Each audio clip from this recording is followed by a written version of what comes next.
In my new book, The Top 10 Ways to Be a Great Leader, I actually use an acrostic of the word leadership, and I have an essential skill that every new leader should master based on the word leadership.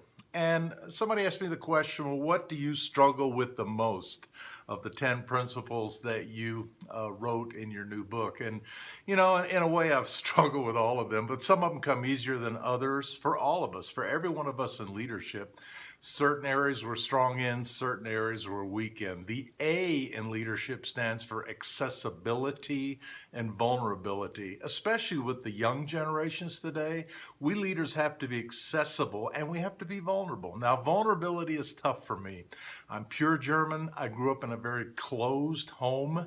I'm very type A, task oriented. And if you can relate to that, you might understand that sometimes it's hard for people like us to be vulnerable and transparent.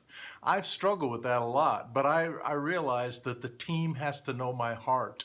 And as I learned to open up my heart to what was going on inside, which was painful and difficult for me, the leadership team grew to respect me so much more. People don't care how much you know till they know how much you care. And the way you show how much you care is to be accessible and vulnerable with your team. So the A in leadership stands for accessibility and vulnerability, something I've had to work hard at, but it really pays off.